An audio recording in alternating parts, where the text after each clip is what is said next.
皆さんご視聴ありがとうございます。旬アクアの旬です。まだまだ寒い日が続きますね。冬といえば何月が一番寒く感じますか？僕は圧倒的に2月が一番寒いと感じます。3月になったら暖かくなってくるのに、一月違うだけでこんなに気温差があるのも不思議ですよね。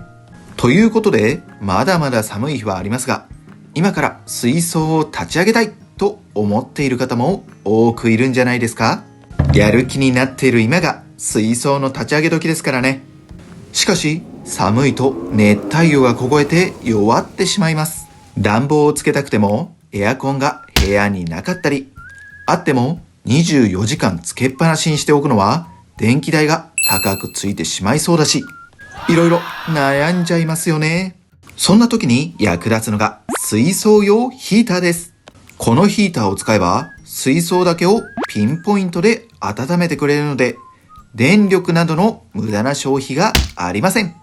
そして今回おすすめするヒーターが、先ほどから映していますが、テトラさんから販売されている26度ミニヒーターです。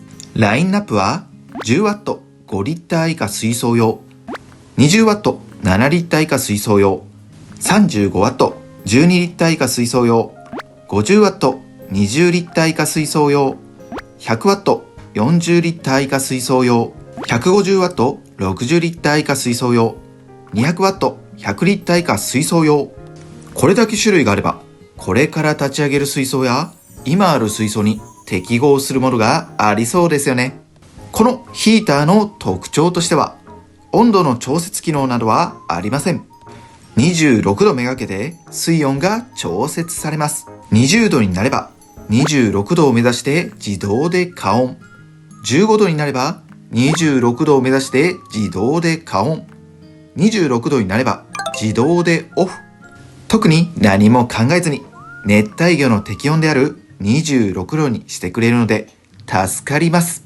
そしてこのヒーターのおすすめポイントは、なんといってもコストパフォーマンス。正直な話、安いのが一番嬉しい。Amazon などのネットショップで調べてみると、皆さんが知っているであろうメーカーの中で 100W のパワーで1000円台で販売されているものはなかなかありません。どこのメーカーかわからないヒーターはもっと安価なものがありますが、水の中に入れるものなので安心感は欲しいですよね。我が家では現在60センチ水槽に 200W、小型水槽に 50W を取り付けています。大きいワット数を使っているのは、より早く適温にするためです。あと、加温している時間が短くなるので、結果的に電気代が安くなります。ワット数でそこまで大きな価格差はないので、大きいサイズを買っておくのもありかもしれません。そして今回用意したのは 100W のサイズです。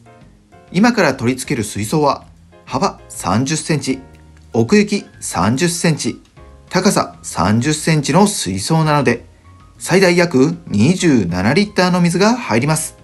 100W は40リッター以下の水槽が推奨されているので、適合サイズです。中身はこんな感じ。本体と説明書が入っています。ものすごくシンプルなので迷うことがありませんね。本体の大きさは16センチ。コードの長さは90センチです。取り付けるとわかるのですが、このコードの長さが微妙に短い。延長コードは必須かもしれません。それでは取り付けてみましょう。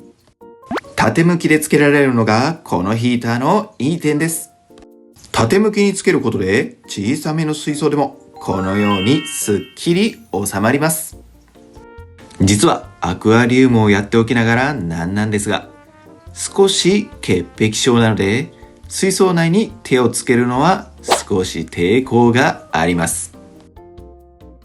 そんなことを言っていたら無事に取り付けが完了しました。スイッチを入れてみましょう。スイッチオン。赤いランプが点灯しました。点灯中は水が温められています。今の水温は17度。グッピーにとっては寒すぎた。ごめんね。ここから水温が上がっていくのか見てみましょう。1時間が経過しました。そこまで水温は上がっていません。おかしいですね。